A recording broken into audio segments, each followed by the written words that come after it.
Hi, I'm Tim. Welcome to our channel and thanks for logging on. Today we're discussing the IWC GST Perpetual Calendar Chronograph. You can see this reference 3756-11 and purchase it on our website. Subscribe to our YouTube channel if you enjoy these videos, and please click on the card in the upper right hand corner of the screen at any time during this video to see our full listing for this watch, with additional accessories included, high resolution images, and naturally full pricing details for this GST.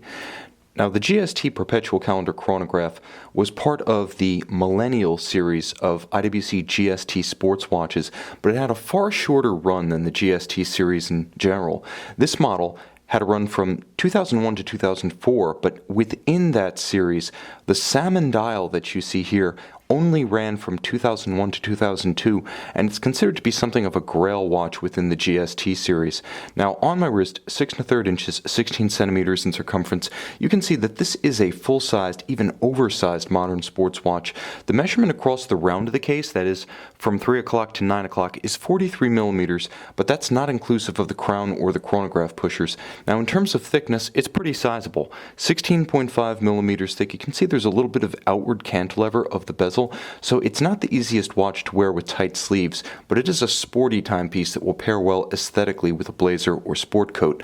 Now, from lug to lug, there are two ways of measuring the watch. 49 millimeters from true lug to lug, but if you measure the outermost rigid portion of the bracelet, that is the link abutting the lugs that cannot fold down, you actually get a measurement of 53.5 millimeters, which is far more substantial. So this watch wears well on a big wrist.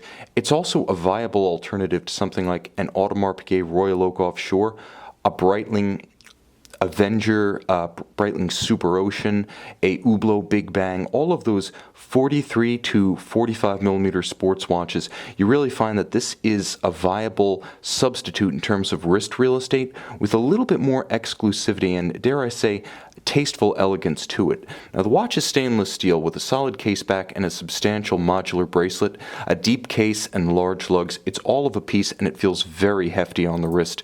Now, in terms of the bracelet, IWC really went above and beyond with the GST bracelet in the late 90s, introducing a number of features that remain in the catalog to this day. Starting with the modularity system, you can see that there are dimples down the center links of the bracelet, and then there are bars retaining the bracelet on each individual link, such that every single link of this bracelet can be removed for exceptionally precise sizing, or, should you wish, in-depth cleaning.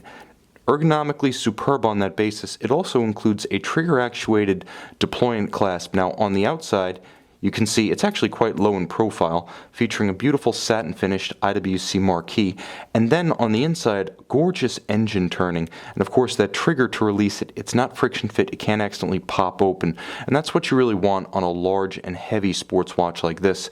Now, there is interesting differentiation of finish on the bracelet and on the case, alternately polished and satin brushed. It makes for a handsome aesthetic that makes the watch a little bit less monolithic than it would otherwise have been. Now, the dial is exquisite, and it's the undoubted centerpiece of the watch. First, it has tremendous depth to it, stepping down from the seconds track outboard to the minutes track between the applied and polished hour indices to the base of the dial and the individual sub-registers. There is a lot of change of plane going in from the outside as you work toward the cannon pinion at center. Now, there's another refinement that's worth shouting out that you can see to fairly good effect in my light box, and that's the aventurine moon phase disc. Incredibly handsome. This goldstone effect looks just like enamel with gold melted into it, and in fact that's not too far removed from what it actually is. Now, the Perpetual Calendar system is an interesting one, and it is an IWC original designed by Kurt Claus in the mid-1980s. All of the displays of the calendar system are completely coordinated such that you simply set the day and the date for the month and year that you're in, and all of the indications, including the moon phase, are pre-programmed to move in proper coordinated order. So you can never create a day, date, month, and moon phase combo that doesn't actually exist. Now, don't advance it past the current day, because with a year indicator, you can't simply advance around the calendar to move past. But what I will do is I'll show you how you can advance everything simply by using the crown in the fashion of a conventional quick-set date. Now, watch carefully, because as I turn, you'll note the date jumps, the day changes, and the month advances. Just like that, everything moves in sync. Inside is IWC's caliber 79261 automatic. Though distantly based on the Valjoux 7750, so much work is done to the caliber in-house by IWC, to say nothing of their in-house engineered and built perpetual calendar system.